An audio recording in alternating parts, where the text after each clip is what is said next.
CFA. Il y a plus d'une centaine d'inscrits. Vous n'êtes pas tous encore connectés, mais les connexions vont arriver au fur et à mesure. Donc, ce webinaire a une durée d'1 heure, donc 17h30, 18h30. Sur la première partie du webinaire, c'est-à-dire 30 minutes, nous allons faire une présentation du dispositif et laisser la parole à des certifiés qui vont nous faire un retour d'expérience suite à la formation CEFAR. Vous pouvez d'ores et déjà poser des questions sur le chat. Elles seront prises en compte dans la deuxième partie et nous répondrons bien sûr à toutes vos questions. Donc, n'hésitez pas à les poser au fur et à mesure. Alors, je suis Anne-Marie Connat, directrice de l'entité formation d'Amrae.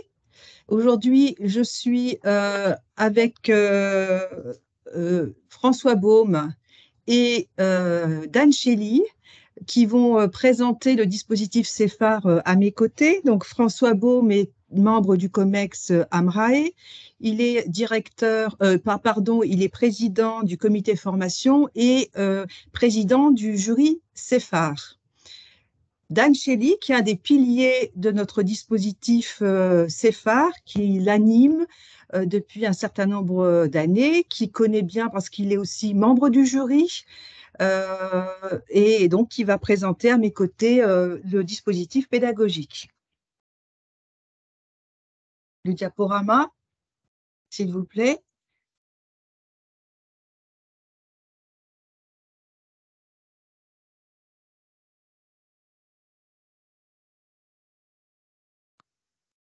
Alors François, je te donne la parole. Merci Anne-Marie. Donc moi je suis François Baume, je suis effectivement un des vice-présidents de l'Amrae, donc l'Association pour le management des risques et assurances de l'entreprise, et j'ai en charge les sujets formation, d'où mon intervention aujourd'hui pour, avec Dan et puis des certifiés et Anne-Marie, vous présenter le dispositif CEFAR. Donc le dispositif CEFAR, pour démarrer la présentation, formation certifiante qui existe depuis 20 ans désormais, donc créée en 2023 par l'Amrae.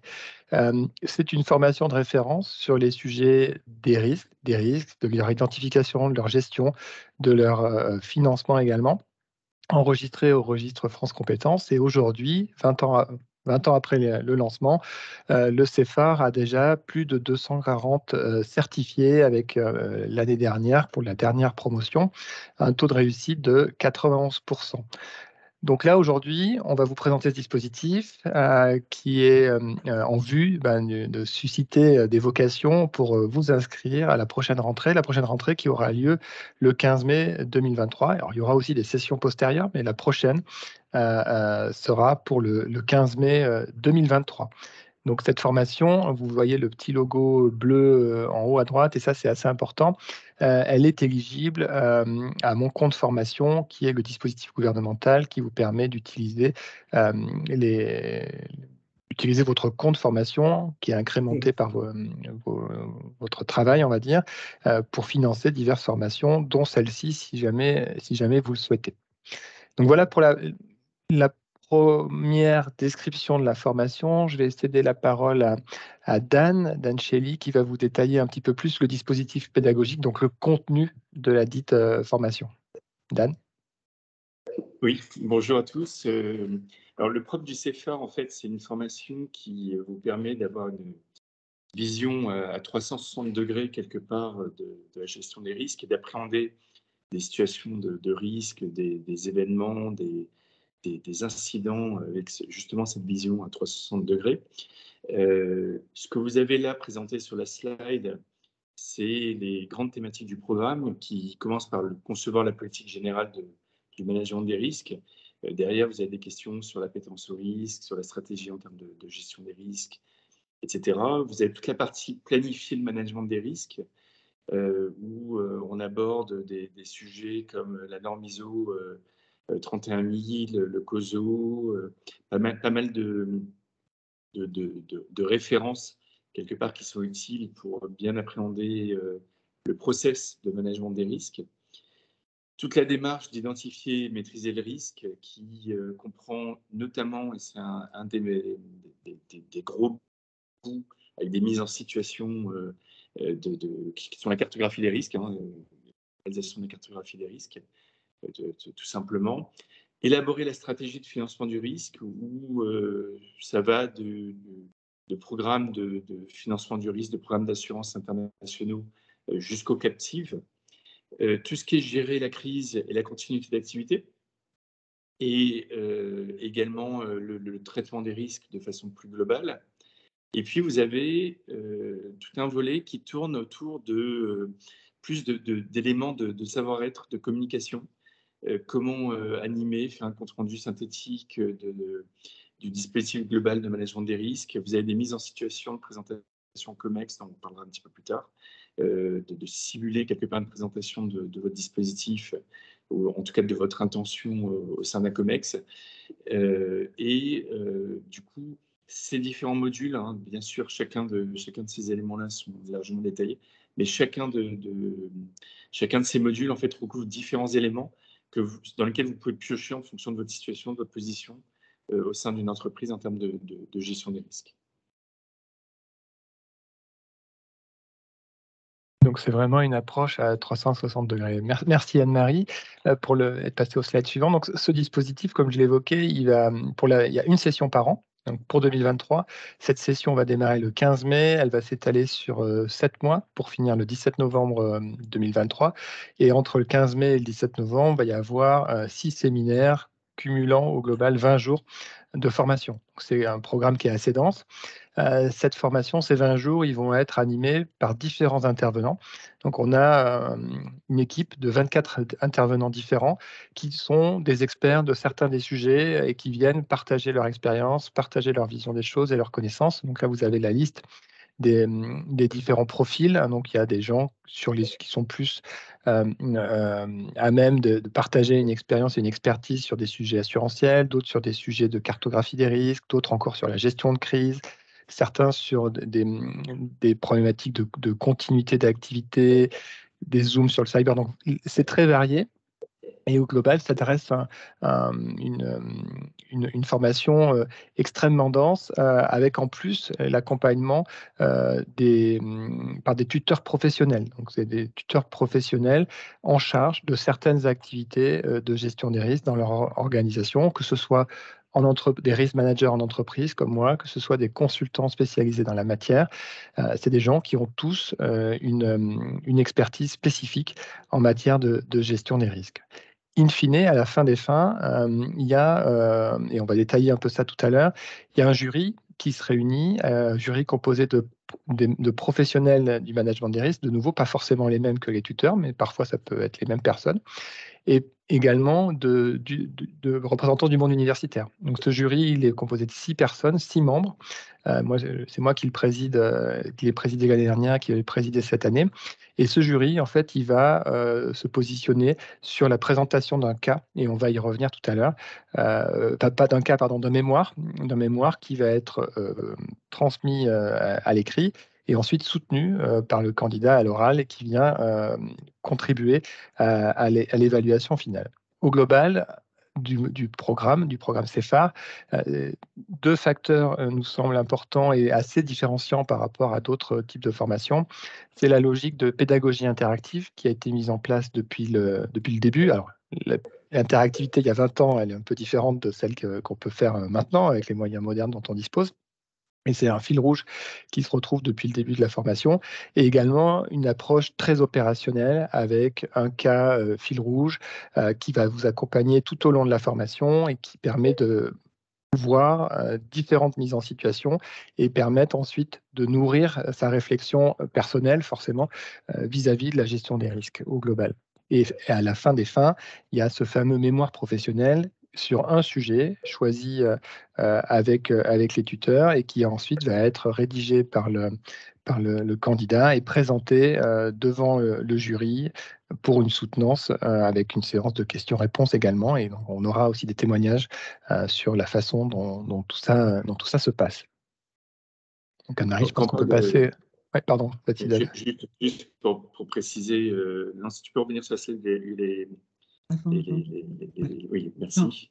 Ouais, juste pour le cas fil rouge, en fait, vous avez un dossier qui présente une entreprise avec différents éléments de cette entreprise et sur lesquels, en fait, chaque intervenant va piocher à l'intérieur pour faire des mises en situation, pour vous demander de réagir par rapport à tel élément. Et ça va de la définition d'une fiche de poste à la construction justement d'un plan de continuité d'activité.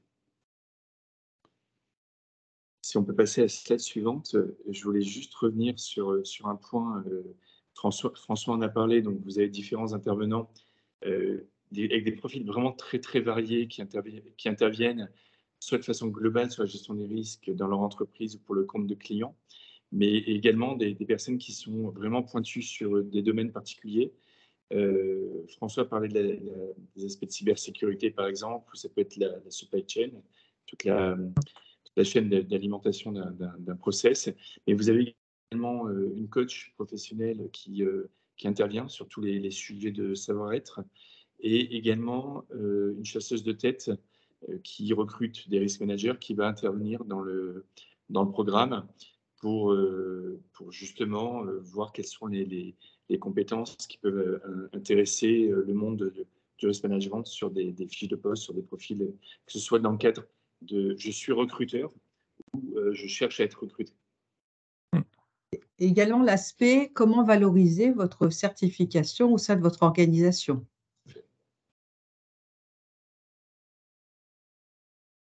C'est peut-être à la slide suivante. Voilà. Donc, le CEFAR est une certification qui est reconnue.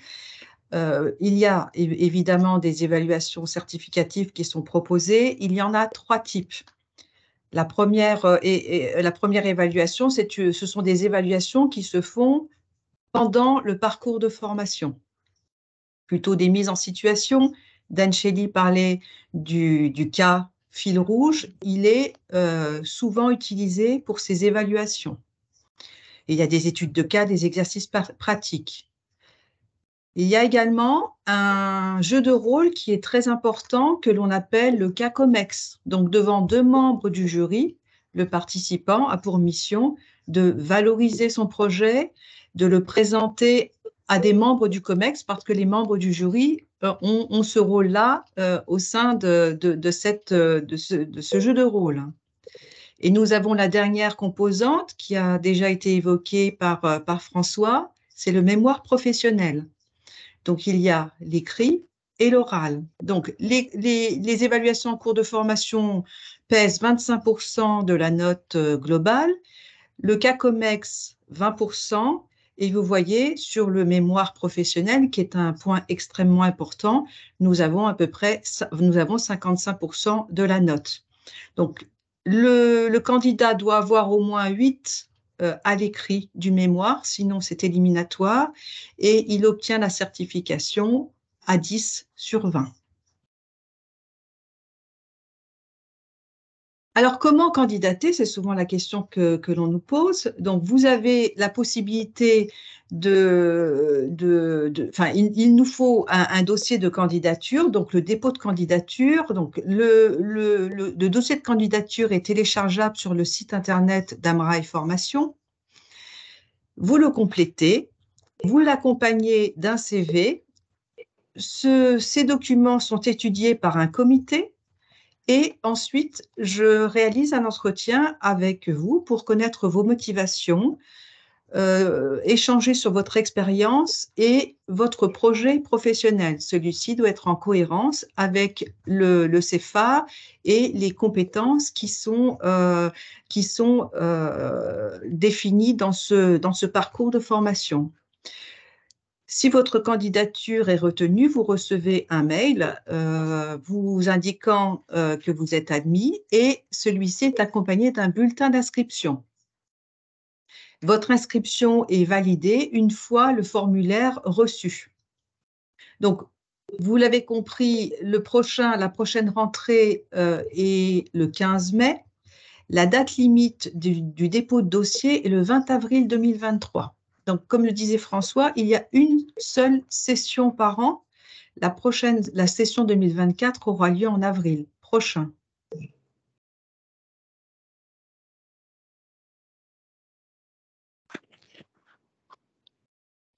Alors, d'où viennent les stagiaires, en fait, au sein du CFAR? Les certifiés CFAR, en fait, sont issus de tous les secteurs d'activité, vraiment du constructeur d'hélicoptères à la banque, en passant par une communauté de communes, donc de villes, en fait, des entreprises de vraiment toutes les tailles, d'entreprises unipersonnelles, l'indépendant jusqu'à des très très grands groupes, d'entreprises privées ou publiques, d'acteurs qui sont internes ou d'acteurs qui sont dans des entreprises de conseil, hein, que ce soit cabinet d'avocats, consulting, etc. On retrouve des risk managers qui sont des nouveaux entrants, des risk managers qui sont déjà en fonction et qui veulent renforcer en fait leurs compétences en matière de gestion des risques, des gens qui sont en mobilité professionnelle et également ça peut être des responsables d'assurance, des fautiers, différentes personnes qui appréhendent le risque sous différents angles. En termes de profil, on n'a pas encore réussi à équilibrer entre hommes et femmes, donc on a quand même encore une majorité d'hommes aujourd'hui, un âge moyen de 48 ans et un niveau d'expérience moyen de 23 ans. Dans les faits, on a régulièrement des gens qui ont 5 ans d'expérience, par exemple, dans les promotions, comme d'autres qui ont beaucoup plus que 23 ans. C'est assez varié. C'est ce qui fait aussi la richesse des profils. Ce qui est très intéressant dans le CFA, c'est aussi ce qui se crée dans le groupe des participants. Il y a une vraie... certifiés CFA en parleront un petit peu plus tard, mais il y a vraiment un esprit de groupe qui se crée dans chacune des promotions. On vous a mis quelques exemples de sujets de mémoire, simplement pour vous donner une idée du type de sujets qui sont abordés. On vous en a mis 4, mais qui sont assez représentatifs. Le premier, c'est l'intégration des risques émergents dans la cartographie des risques, qui a été traité. Le deuxième, qui est assez pointu, c'est comment un prestataire de services nucléaires, aujourd'hui et demain, a les moyens de couvrir son risque en matière de responsabilité civile nucléaire. Un qui date de l'année dernière, c'est le dispositif dynamique de gestion des risques, comment accompagner l'ambition de l'organisation. En fait, comment passer d'un dispositif un peu passif à un dispositif vraiment dynamique. J'ai été tuteur de ce mémoire, donc je vois bien le mémoire qu'il y a derrière. Et comment lancer une activité de conseil en gestion des risques au sein d'un cabinet d'expertise comptable, qui est vraiment un projet de développement d'une activité liée à la gestion des risques au sein de ce cabinet. Donc, vous voyez que vous avez différents types de problématiques qui sont traitées dans les sujets des mémoires et qui sont présentés ensuite en soutenance. Alors là, on a évoqué les bénéfices, notamment pour le stagiaire, pour la personne qui suit la formation. Mais au-delà du stagiaire, il y a effectivement un certain nombre de bénéfices pour l'entreprise qu'on voulait mettre en avant. On en a identifié 4 groupes, on va dire. Le premier, et on l'a évoqué au travers un peu de ce que Dan a présenté en termes de profil de participants, participer au CFAR contribue à faciliter une prise de poste, qu'elle s'inscrive dans une démarche de continuité où la personne est déjà dans une équipe et elle en prend la responsabilité, ou alors qu'elle permette d'accompagner une prise de poste sur quelqu'un qui arrive nouvellement dans la fonction, ce qui est quand même assez fréquent. La fonction de risk management étant souvent quand même assez inclusive et elle intègre des gens qui ont des profils un peu hétérogènes. Ça permet également d'avoir accès à un réseau d'anciens et avoir également accès au réseau de la Marée, qui est finalement assez large, hein, et ça permet d'avoir du benchmark. Parce qu'en fait, c'est des fonctions assez petites, hein, les fonctions de risk management en entreprise, et on grossit, on échange beaucoup entre nous finalement pour confronter des points de vue, partager des expériences, des expertises, on se parle, et donc si on n'a pas ce réseau-là, on va avoir des difficultés à initier et à bénéficier à plein de ce retour d'expérience et de partage d'expérience avec des pairs. Donc, in fine, ça crée un support aussi à l'évolution de la fonction de gestion des risques, à la fonction risque. Ça permet de créer tout un écosystème dans l'entreprise avec des interactions fortes avec les différentes autres fonctions, et ça permet de faire grandir la maturité de la fonction. Et last but not least, si on peut dire, ça donne accès à des meilleures pratiques de place. Donc finalement, au travers de tous ces échanges qu'on peut avoir au sein du CEFAR et formellement au travers de la formation en elle-même, mais également de manière informelle au travers du réseau qui se constitue et qui est finalement assez puissant, comme le disait Dan, on a accès à des meilleures pratiques de place qu'on peut ensuite bien comprendre, bien intégrer et appliquer dans sa propre entreprise pour le bénéfice de l'entreprise in fine également. Donc, c'est les principaux bénéfices qu'on souhaitait partager. Je ne sais pas, Dan, si tu avais un point complémentaire éventuellement sur ce slide. Clairement, tout à l'heure, je parlais de l'esprit d'équipe, de groupe qui se crée au sein des promos, CEFAR. L'année dernière, par exemple, certains, pour leur mémoire, avaient interviewé d'autres camarades de leur promotion parce que ça permettait d'enrichir quelque part leur mémoire de l'expérience d'une autre entreprise. Alors, ça peut être dans le même secteur d'activité ou dans un secteur d'activité différent. Et effectivement, en fait, il y a quelque chose qui se crée. Les gens se retrouvent ensuite derrière la journée des commissions, on rencontre un marié. Et du coup, en fait, ça permet aussi, ça participe à intégrer les risk managers dans cette communauté que représentent les mariés de risk managers, puisqu'en fait, on se retrouve aussi régulièrement pour rencontrer un marié, aux différents événements. Et surtout, c'est une formation qui est vraiment pratique, c'est-à-dire qu'on soit on devient meilleur si on a déjà pratiqué, si on savait pratiquer. On bénéficie de retours d'expérience, de benchmark, etc., comme tu viens de le dire, François.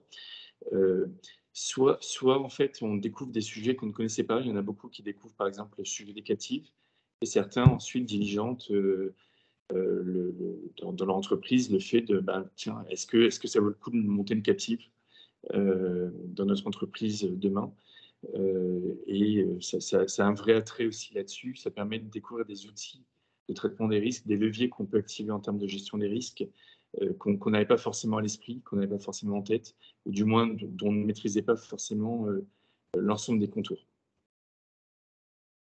Puis peut-être un point à ajouter, le mémoire professionnel, c'est l'occasion de vous saisir d'une thématique que vous développez dans l'entreprise, et vous bénéficiez de l'accompagnement des tuteurs qui sont des professionnels du risque et qui peuvent vous challenger sur ces sujets-là. Donc ça, c'est un point apprécié dans le cadre du CEFAR. Effectivement. Il y a un vrai accompagnement dans la construction de la problématique du mémoire pour vous aider à la construire, cette problématique, pour vous aider à définir un peu le plan détaillé du mémoire et à en tirer quelque part. Le CFR est vraiment sur la stratégie de gestion des risques, à comment finalement orienter votre mémoire vers une démarche de réflexion stratégique, d'analyse, un œil critique par rapport à une situation ou par rapport à une ambition que vous avez en fait d'évolution de votre dispositif au sein de votre entreprise. Alors, nous vous avons présenté rapidement le CEFAR, mais ce qui est important, c'est quel est le bénéfice de ce dispositif pour les certifiés. Et merci à Nathalie, Laurent, Nicolas et Christophe d'être présents avec nous pour nous faire part de votre expérience. Alors, honneur aux femmes. Nathalie, je vous donne la parole. Eh bien, écoutez, merci beaucoup. Effectivement, je suis Nathalie Guidoni. Je suis de la promo 2020. Donc, on avait aussi un autre surnom, hein, sur cette année-là, on était la promo Covid. On avait un petit peu expérimenté du coup, le mode hybride, un petit peu, vraiment en mode, urgent, et ça s'est, finalement très, très, très bien passé. Donc, on était, finalement assez souples tous autant, que l'on est, et la mariée en première ligne, hein, puisqu'il a fallu s'adapter, au pied levé. Donc, moi j'officie en fait, j'évolue dans un groupe d'expertise comptable et de conseil aux entreprises, aux TPE, PME. Et donc, c'est une société de services qui aujourd'hui est plutôt sur un mode, donc on est une ETI plutôt franco-française, mais qui démarre un développement à l'international. Alors, voilà, je vais essayer de faire court, hein, puisque pour laisser la parole à tout le monde sur un temps équitable. Les bénéfices du CEFAR à titre personnel, c'est comme l'a dit donc Dan et puis également l'a dit François, donc c'est un élargissement donc du champ de compétences, puisque moi j'étais déjà sur de la gestion des risques et des assurances auparavant. Donc ça m'a permis d'approfondir donc tous les sujets que je traitais dans ma fonction, mais également de découvrir des nouvelles matières et de nouveaux risques auxquels je ne suis pas du tout confrontée donc dans cette société de services. Donc, notamment, je pense, risque supply chain, sûreté, sécurité, donc, où on est où on est, assez peu, confronté finalement à ces sujets et donc, ça permet, d'élargir vraiment le spectre de ces connaissances et le cas échéant de les mettre aussi, même si on n'est pas confronté, au quotidien, les mettre en tout cas, à disposition de l'employeur. Donc j'ai également découvert un certain nombre de mécanismes techniques et juridiques, assurantiels, hein, tels que, les captives, tout ce qui est, donc, pool d'assurance, à l'international puisque aujourd'hui je ne les pratique, absolument pas, hein, puisqu'on est, franco-français.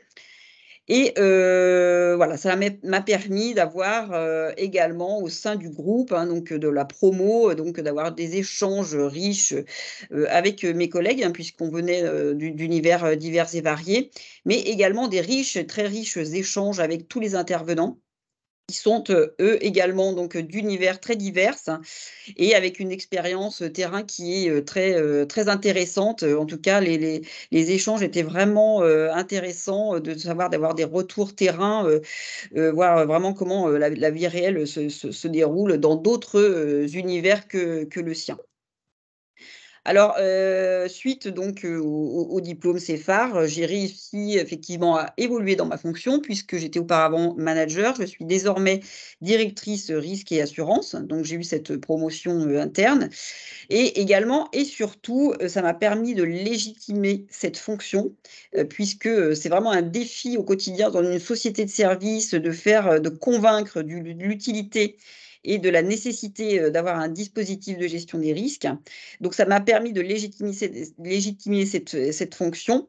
Aujourd'hui, donc nous avons carrément créé un service donc de, risque et assurance puisqu'on l'a sorti du service dans la direction dans laquelle, il était auparavant et je suis directement rattachée donc, au président du groupe, ce qui me permet, d'une part, d'avoir des échanges assez, fructueux, constructifs, pour pouvoir développer et acculturer donc le groupe, à ces sujets-là et également me donne des opportunités de prise de parole devant le comité de direction national, le conseil de surveillance, notamment par exemple, la semaine dernière, on m'a demandé, d'organiser au sein du séminaire stratégique donc avec, COMEX plus conseil, un serious game de gestion de crise pour les acculturer un petit peu à ce sujet-là, même si le temps était court, ça m'a permis, vraiment de leur faire prendre conscience de la nécessité de la préparation, notamment à la gestion de crise qui est effectivement un pan, un volet, du CEFAR, hein, qui est,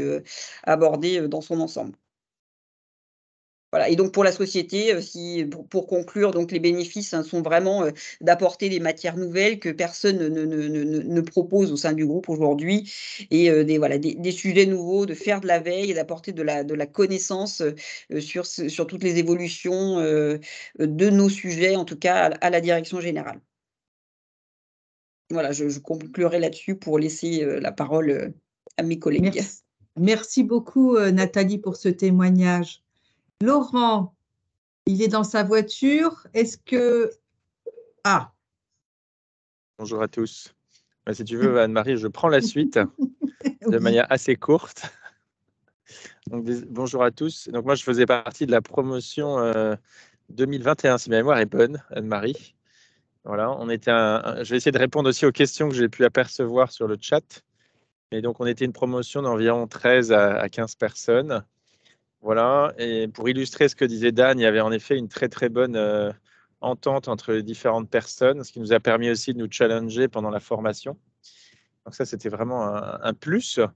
En ce qui me concerne, moi, j'ai fait toute ma carrière dans l'automobile ou dans la mobilité, on va dire, et plutôt dans le monde des achats.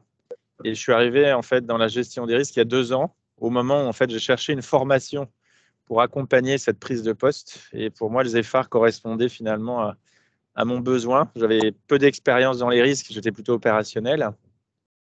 Et, euh, et même si mon entreprise m'avait dit que voilà, une formation m'apporterait peu de choses, ben, je pense que c'était une erreur de mon entreprise. Mais elle avait accepté voilà, de me permettre de rentrer aux EFAR. Et je pense qu'aujourd'hui, ça m'aide véritablement au quotidien dans mon travail pour bien appréhender ce sujet voilà, de gestion de risque, qui est quand même un sujet complexe avec un certain nombre de parties prenantes avec lesquelles il faut travailler aujourd'hui. C'est ce que disait Nathalie auparavant. D'un côté, il faut travailler vers le haut de l'organisation avec le conseil d'administration, le comité exécutif. Et puis de l'autre côté, il faut arriver à faire descendre finalement tous les outils de gestion des risques pour les opérationnels qui sont confrontés au risque au jour le jour et qui bien souvent ne sont pas sensibilisés au risque. Et donc, voilà, mettre en place les bonnes méthodes pour traiter le risque, assurer les risques qui sont assurables et puis permettre à l'entreprise finalement de mieux se protéger et d'aller chercher les opportunités, qui est l'autre aspect très important que j'ai découvert dans le ZEFAR, à savoir que le risque n'était pas qu'un aspect menaçant et que des choses finalement malheureuses, mais qu'il y avait aussi des bonnes histoires à raconter en allant chercher finalement les faces opportunistes qui se cachent derrière la face finalement menaçante du risque. Donc voilà ce que je peux vous dire. Le ZEFAR m'a aussi permis, entre guillemets, de revoir et de faire un re-engineering complet en fait, de notre dispositif de gestion des risques en interne, d'apporter des nouvelles solutions et d'adapter finalement, on va dire, ce que j'ai pu apprendre pour l'apporter à l'entreprise. Et c'est vrai qu'une des grandes choses qu'on apprend dans le ZEFAR, c'est pas que des éléments techniques, donc pas que du hard skills, il y a aussi des soft skills. Et les soft skills sont très importants pour quelqu'un qui gère les risques dans une entreprise, soit en tant que responsable des risques, soit en tant que responsable du risque dans un domaine en particulier. Et voilà, il faut être capable de convaincre, d'influencer, de choisir ses batailles pour que ça rapporte finalement quelque chose à l'entreprise et permettre à l'entreprise de grandir. Donc voilà, je m'arrêterai là et je passe la parole à un autre ancien du ZEFAR. Merci Laurent. Alors Nicolas, le voilà. Merci de partager ton expérience. Très bien. Bonjour à tous. Donc moi, je suis de la même promotion que Laurent, 2021. Je suis rentré dans le métier par l'acquisition en 2014 d'un cabinet d'experts assurés dont j'ai cédé les parts il y a quelques mois. Et je voulais m'intéresser au risk management à travers la formation du CIFAR pour développer l'offre de services que j'avais commencé à tester au sein de mon cabinet et que j'ai, fort de l'expérience du CIFAR, voulu élargir et la proposer en tant que conseil aujourd'hui à part entière à travers ma structure. J'ai la particularité d'avoir été formé il y a quelques années dans un autre organisme qui est l'ESA. Et j'ai cette particularité de pouvoir comparer la formation et vous indiquer que le CFA m'a beaucoup apporté parce qu'il y a véritablement un très bon niveau des intervenants. Ça a déjà été dit. Une bonne interactivité, ça c'est important. Et comme vous venez de le voir à travers ces premiers témoignages, une vraie diversité des compétences tout au long des modules de formation. La dimension que j'ai beaucoup appréciée au CEFAR, c'est l'intégration de modules, je dirais, très académiques avec un vrai partage. Et là, comme le vient de le dire Laurent il y a quelques instants, un apprentissage de conviction pour faire valoir l'intérêt d'une politique de gestion des risques au sein de son organisation. Donc, il y a l'apprentissage, le partage, et puis également le fait de bien communiquer, ce qui est un élément important. Nathalie l'a également précisé, on connaît tous une partie de la gestion des risques, mais à travers le CFAR, on élargit véritablement les problématiques. Moi, je ne connaissais pas très bien les risques climatiques. On l'aborde également. Donc, en fait, on a vraiment une vision totalement complète et strictement, vraiment opérationnelle. Voilà.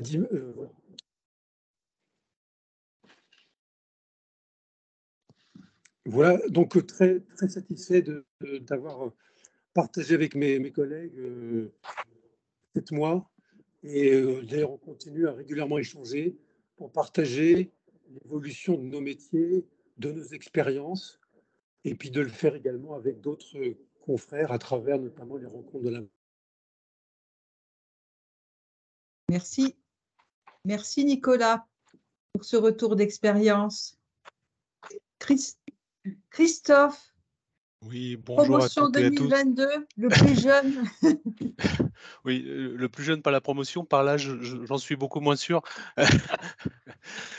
Tout ça pour dire qu'il n'y a pas d'âge pour passer le CFAR. Hein, pour ne rien cacher, je vais bientôt rentrer dans ma 55e année.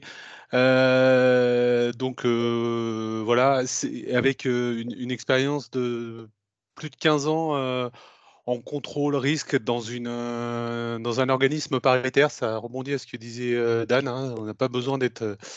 Ça s'adresse à tout le monde, qui comprend à peu près 220 salariés, organisme paritaire avec une forte connotation, si je vous dis paritarisme, syndicalisme, politique. Donc voilà, un univers très particulier. Donc l'apport, il est dans le, dans le titre, hein, puisque je suis responsable du service de management des risques depuis. Alors je vais l'être officiellement à la fin de ma période d'essai dans exactement 7 jours. Mais comme je le dis, si le CFAR n'avait pas été là, j'aurais pas été responsable, j'aurais pas pu être responsable, hein, parce que pour vous raconter rapidement mon, mon histoire, hein, au moment où ma responsable a elle-même été promue comme secrétaire générale, s'est posé la question de son remplacement. Et on s'est dit, oh là là, il faut quelqu'un qui ait de l'expérience. Elle venait de la Cour des comptes, elle avait un parcours riche. Moi, j'ai toujours évolué dans la même entreprise. Et bah, alors, GSFR est un bon sponsor parce que les deux aident. Et qui a dit non, mais il n'y a pas besoin d'aller chercher ailleurs. Il y a quelqu'un qui a passé le CFAR au sein de l'entreprise. Alors, j'avais fait une bonne gestion des risques, si vous me permettez le petit trait d'humour, en m'inscrivant un an avant sur le CFAR, puisque et c'est ce qui m'a permis d'avoir le poste. Hein, voilà. Donc, il y a parfois des timings dans la vie, il faut parfois les anticiper. Et là, bah voilà, j'ai eu un peu de chance, mais j'ai eu aussi j'allais dire le fait de pouvoir m'inscrire à cette formation. Alors, je vais pas répéter tout ce que j'allais dire mes collègues, mais tout ce que les autres intervenants ont dit. Effectivement, ça reste pour moi une expérience humaine très enrichissante. Effectivement, il y a des échanges. Nous, on a une petite audio avec la promotion. On échange tous les mois. Ça sera demain midi. Ou parfois, on échange sur des documents ou sur des choses qu'on s'est dit. Ça aide sur les connaissances. Ça aide énormément sur le savoir-être. C'est pas parce qu'on a 10 ans, 15 ans d'expérience. Et à un moment donné, bah, ça vous bouscule un peu dans vos habitudes. Ça vous permet de vous remettre. Je vois Dan qui sourit. Non, non, mais bien souvent, voilà, on se dit, voilà, je connais le job, je le fais depuis des années. Bien, ouais, parfois on le connaît, mais on a rarement l'occasion dans une vie professionnelle d'être confronté à ses pairs, d'être confronté à des gens qui vous disent ce qui va un peu moins bien. Et il n'y a pas d'âge pour se remettre en cause. Et le CFAR, c'est aussi une bonne façon de se remettre en cause, d'évoluer, d'apprendre des choses, de prendre de la hauteur. Quel que soit le type d'entreprise, c'est ce qu'on attend d'un risque manager, de prendre des entreprises, de prendre de la hauteur. Pardon, excusez-moi, les mots se bousculent parce que je voudrais pas être trop long pour bah, justement remplir au mieux ces fonctions. Voilà le retour que je pouvais faire. Merci, que de belles histoires. Donc, je vous propose de passer aux questions. Et alors, Alors, à qui s'adresse principalement cette formation? Donc, nous l'avons vu à tout public. Alors, Dan, si tu veux repréciser le public concerné par ce type de formation. En fait, la formation s'adresse à énormément de monde. L'idée, c'est que les personnes exercent ensuite, en sortie de la formation, une fonction autour des risques. Elles peuvent ne pas venir du monde du risque, hein. Laurent en parlait. On a eu même des personnes qui avaient plutôt un profil juriste d'entreprise. Je pense à Christophe, hein, qui est dans ton entreprise, François, qui avait passé le CFA également, qui avait vraiment un profil très juridique, hein, Juridique et conformité, effectivement. Exactement. On a des différents profils qui ont présenté le CFA. L'idée, c'est qu'ensuite, ils évoluaient vers une fonction qui tendait davantage vers le risque dans les mois qui venaient, ou en parallèle de leur prise de poste, enfin en parallèle du démarrage de la formation. Alors, en général, les personnes ont au moins 5 ans d'expérience, parce qu'on positionne quand même l'AMRAE à un niveau d'interlocution stratégique, au niveau proche d'une direction générale, quelque part dans l'organisation, ou l'équivalent d'une direction générale. C'est peut-être plus des personnes qui ont effectivement au moins 5 ans d'expérience. Combien d'élèves par session? Professionnel. Hein, Oui, parce qu'il y a une professionnel, question sur quels sont les prérequis pour faire le CFA. Il n'est pas indispensable d'avoir exercé dans la gestion des risques pour intégrer le CFA, hein. Vous pouvez être nouvel entrant ou spécialisé sur un risque. On avait par exemple un spécialiste du cyber-risque sur la promotion précédente et qui souhaitait ouvrir et maîtriser de manière plus globale l'ensemble des risques. Exactement. Combien d'élèves par session? Alors, combien d'élèves par session, Dan, si tu... Alors, on avait on a eu 11 stagiaires sur la promotion 2022 et 15 sur la promotion précédente. Pour permettre une interactivité et une gestion du groupe vraiment plus personnalisée, nous avons des groupes entre 12 et 15 personnes. Alors, quels sont les prérequis pour en candidater? On l'a dit, donc une expérience professionnelle qui est demandée. Quelle différence avec l'ARM? Alors, François, si tu peux nous parler de cette différence. Alors, oui, effectivement, donc l'ARM, c'est un autre acronyme pour Associate in Risk Management. Donc l'ARM, c'est une formation certifiante, c'est une certification en risk management qui a été développée aux États-Unis par un organisme qui s'appelle The Institute et que l'AMRAE distribue en français en France. Donc cette formation, elle est aussi sur des sujets de risk management, elle est également assez large, mais elle a un certain nombre de différences majeures et fondamentales avec le CFA. Elle est beaucoup plus, on va dire, macro. Le CFA, il vise vraiment, comme le disaient Dan et Anne-Marie tout à l'heure, la stratégie en risk management. Donc il y a une vision stratégique du risk management qui, à mon sens, n'est pas présente ou moins présente dans l'ARM. Elle est également organisée en 3 morceaux. La formation, pour être certifiée ARM, il faut avoir fait les 3 parties de l'ARM qui se font du coup sur des temps qui peuvent être assez longs. Et certains des stagiaires, d'ailleurs, ne font pas les 3. Et du coup, ils ne sont pas certifiés in fine. Ils font qu'un module ou 2 modules. Mais pour être certifié, il faut avoir fait les 3 modules. Donc, on peut faire ça sur 2, 3, 4, 5 ans en fonction de l'évolution. Et donc ça, c'est une autre différence. Et la différence majeure, à mon sens, et Dan, je pense que tu pourras rebondir là-dessus, c'est ce qu'on évoquait tout à l'heure, c'est le côté pratique et opérationnel, notamment avec ce cas fil rouge dans le CFAR qui irrigue toute la formation tout au long de la session. Il n'y a pas de cas aussi pratiques que ça dans l'ARM qui, du coup, à mon sens, reste une formation plus théorique que le CFA et qui permet probablement aussi moins de créer un réseau, un esprit de promo tel qu'on l'a évoqué jusqu'à présent. Donc, à mon sens, c'est les 3 ou 4 différences majeures entre les deux programmes, au-delà du coût et du nombre de jours de formation, etc., qui sont aussi mécaniquement différents. Je ne sais pas, Dan, si tu veux ajouter quelque chose. C'est exactement ça, en fait. Vraiment, côté CFA, il y a vraiment des mises en situation, des côtés pratiques qu'on ne retrouve pas au niveau de l'ARM. L'ARM et le certificat est obtenu via des QCM. Donc, c'est beaucoup plus un travail sur des questions, etc.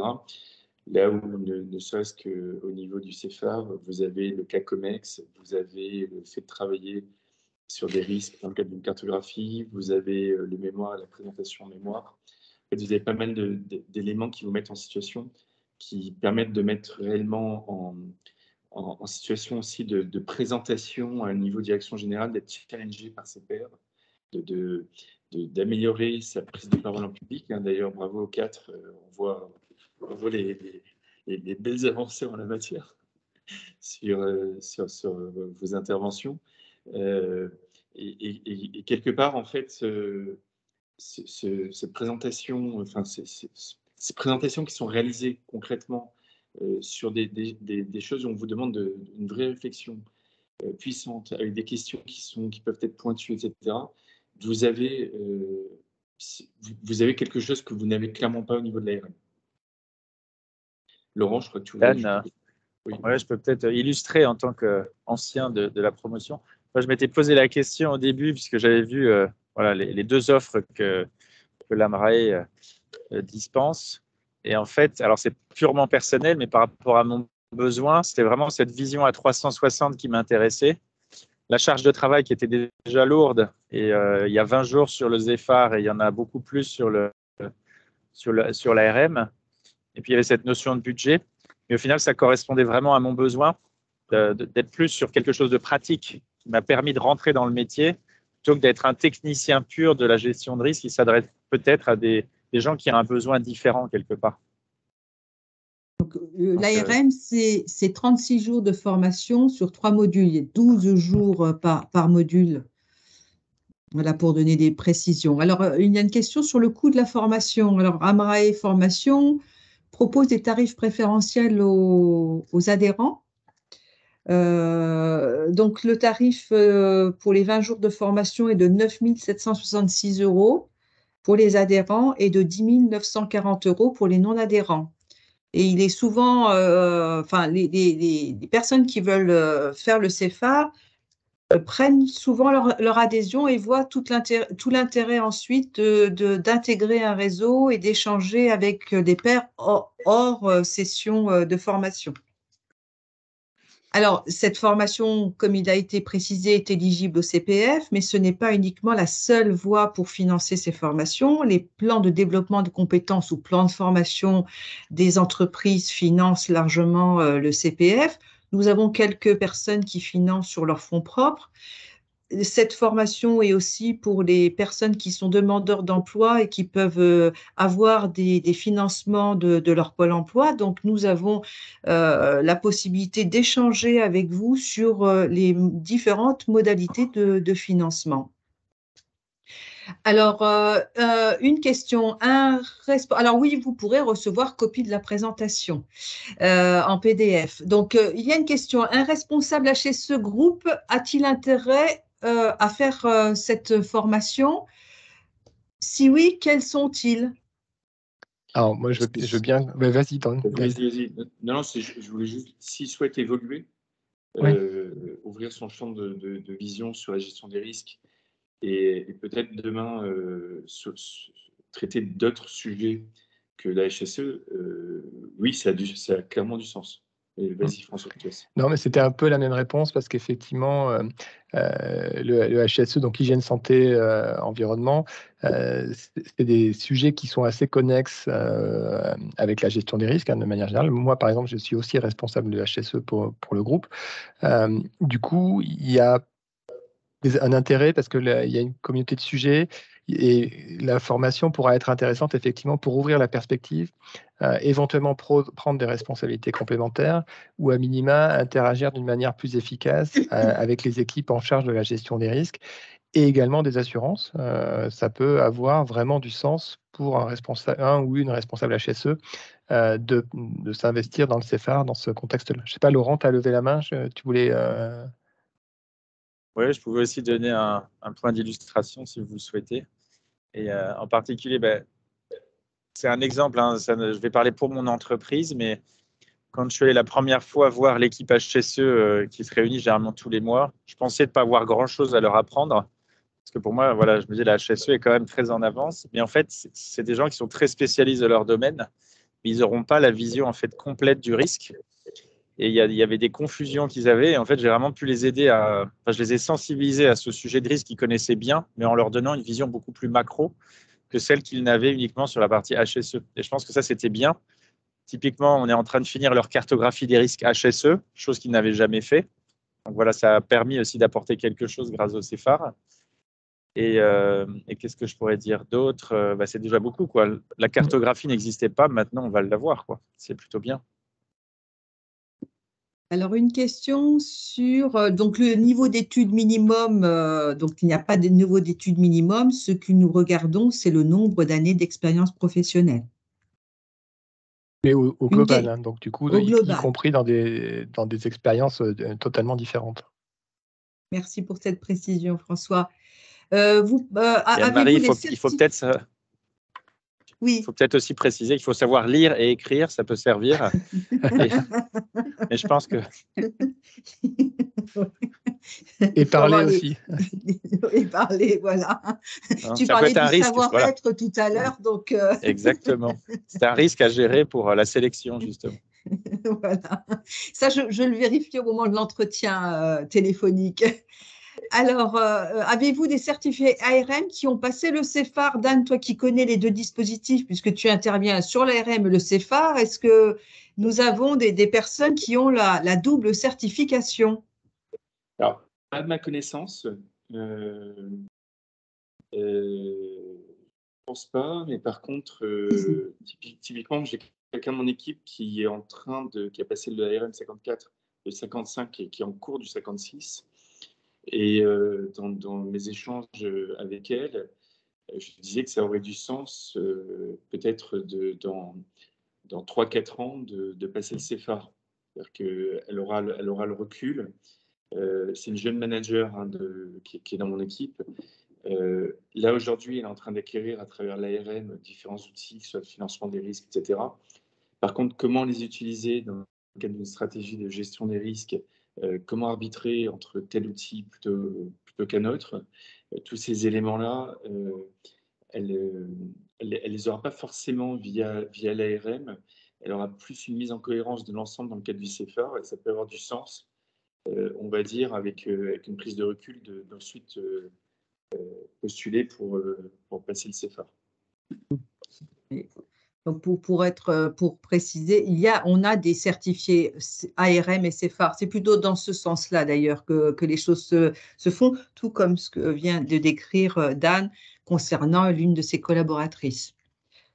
Pour eux, alors, quelle est la partie consacrée aux risques réglementaires, me demande Patrice. Dan, Alors, tu peux… En fait, on a eu des personnes responsables de conformité d'organisations qui ont passé le CFAR, pour information. On aborde certains risques réglementaires. À un moment donné, par exemple, on parle des risques propres au secteur de l'assurance ou de la banque qui sont extrêmement réglementés. On aborde ces thématiques-là.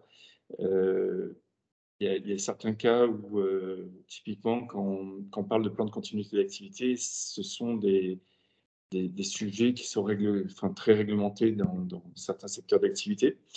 Après, je ne sais pas, Patrice qui pose la question, qu'est-ce que vous mettez derrière le terme de risque réglementaire?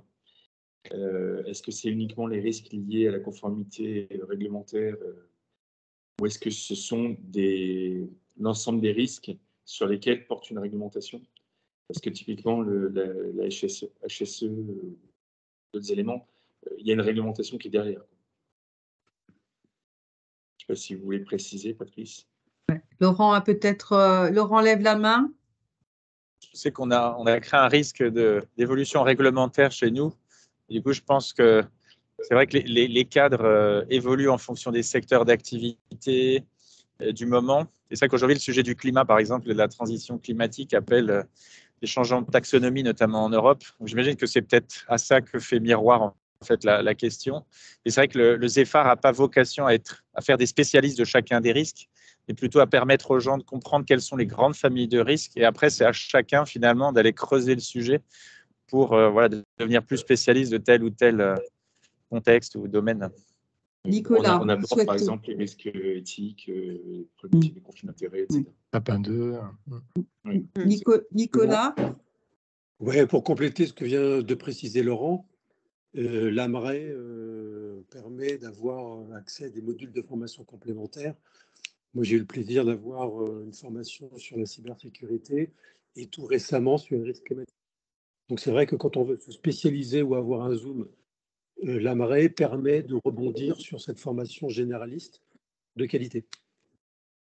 Donc, ça répond à la question de Frédéric. 20 jours sont-ils suffisants sans une autre formation complémentaire?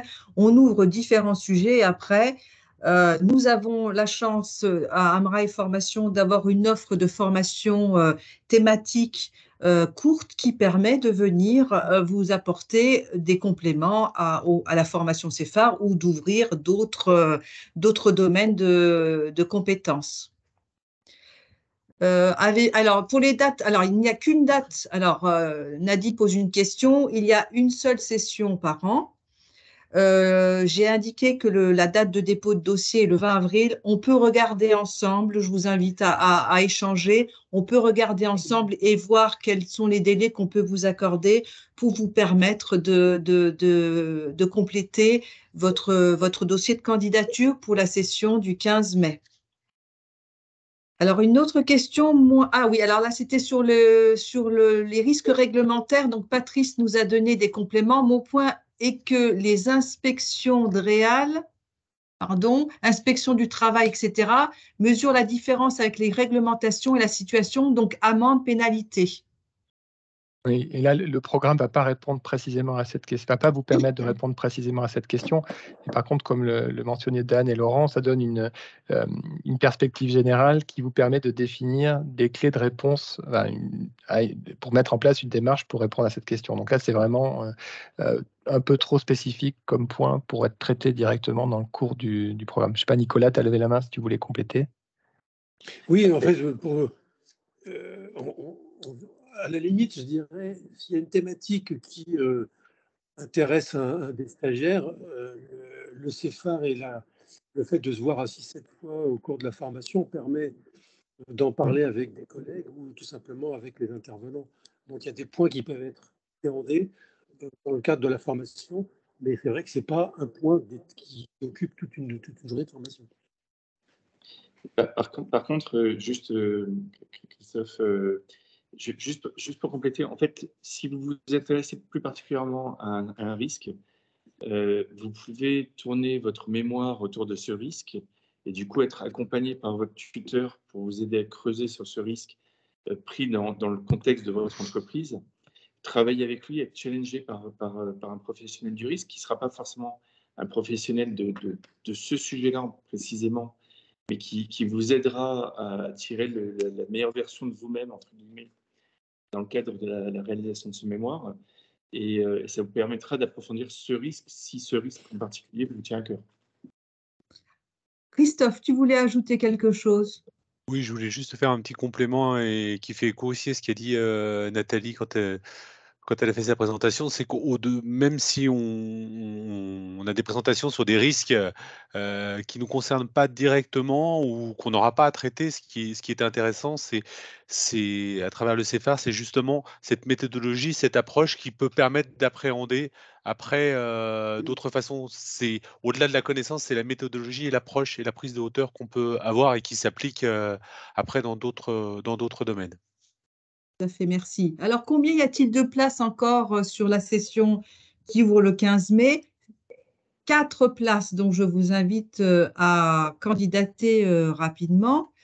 Alors, Patrice nous demande s'il peut intervenir en tant que formateur. Alors, à Deauville, cette année, lors du congrès de la MRAE, il y a 2 personnes du CEFAR qui sont intervenues pour présenter des risques. Donc, oui, tout à fait, hein, c'est un réseau et vous, futurs certifiés, vous pouvez bien sûr intégrer ce réseau qu'est la MRAE.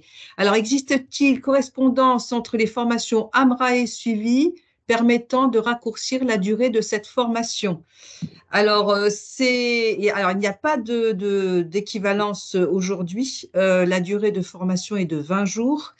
C'est le passage obligé sur ces formations, même si vous avez réalisé des formations inter-entreprises sur des durées différentes. Les évaluations certificatives sont vraiment basées sur le contenu CEFAR et non pas sur les formations qui composent l'offre inter-entreprise.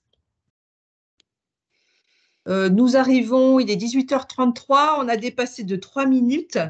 Je voulais vous remercier tous, donc en particulier les intervenants, les certifiés, Dan Shelley et François Baume, ainsi que l'ensemble des participants. Nous restons à votre disposition. La slide peut-être sur les coordonnées. On vous enverra la présentation. Il y a nos coordonnées à la fin de cette présentation. Nous sommes à votre disposition pour répondre à toutes vos questions sur tout type de sujet. Merci, très bonne soirée. Merci, Merci à beaucoup. bientôt. Merci, bonne soirée. Merci, au revoir. Au revoir. Merci. Au revoir.